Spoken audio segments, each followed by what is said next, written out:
Anyway, Wilfried, what time is it over there? 1 o'clock?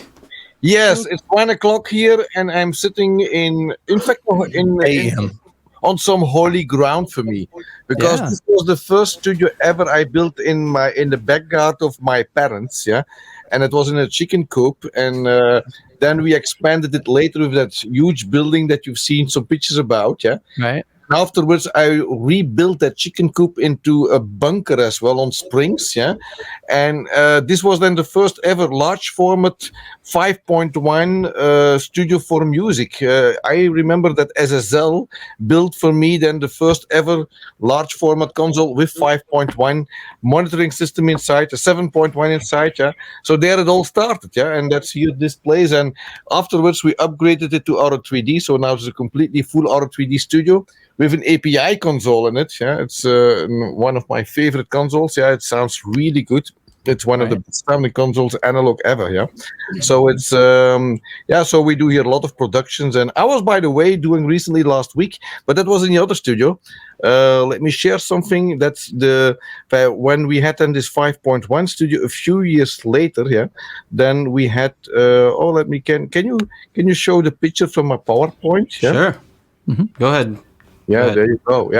So this was then the first ever studio for immersive sound. So for 3D audio, and you see there the layout. Do you see my mouse now? I'm not sure if you see it. No, we're not going to be able to see it. Don't see it. Okay, So that is then you see there's a 7.1 on the bottom, and 4 channels up.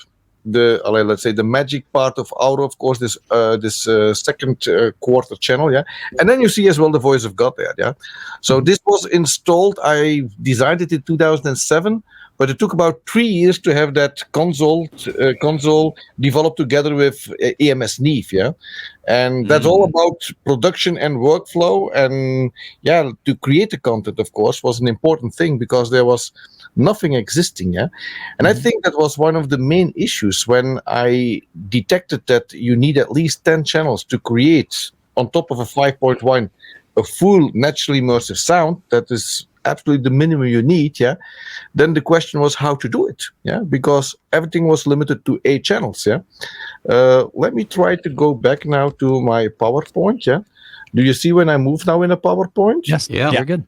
You see, this was the next step. This was in 2011, that we have the first ever DFC console.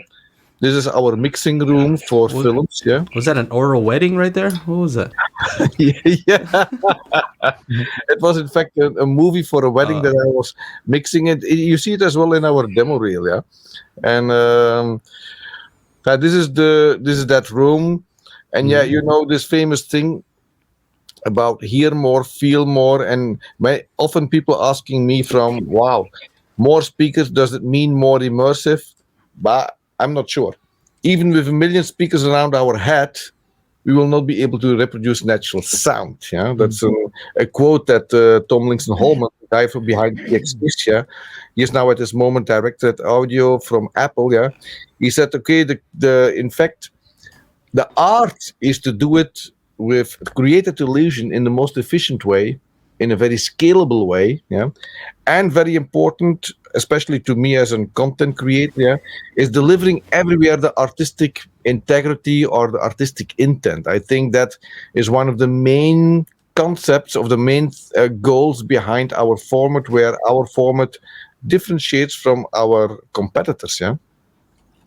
And then came the big moment in 2005 when I found, okay, we need another name. Let's say we needed the dimension extra, which is then, I called it in 2010 immersive sound, where I highlighted that already last time.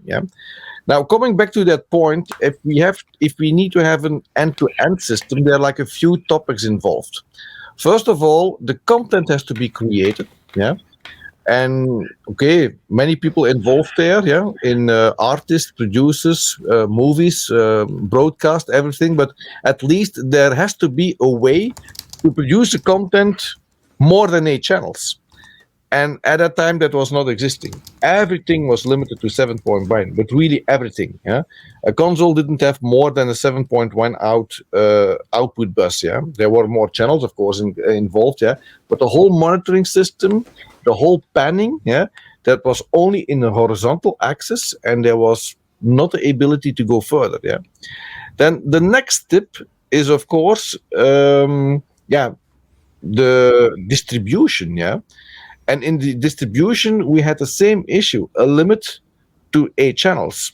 There was no physical distribution, for consumer market, For only in, let's say, in cinema, we had a DCP, digital cinema package, which was possible, let's say, to 16 PCM channels, But let's say there were no streaming solutions, downloading physical for, let's say, beyond 7.1. It was again all limited to 7.1.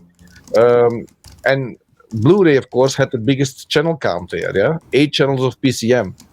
And then finally, last but not least, the decoding process at home, again limited to HDMI, which as format is limited as well by the time to 8 channels of PCM. So the question was, how can we bring now a format with more than 8 channels to the market? Well, first of all, to create it, to distribute it, and finally decode it as well, so that the end result is the same. And that brought me to the idea to create a special codec for it. And I think it might be interesting.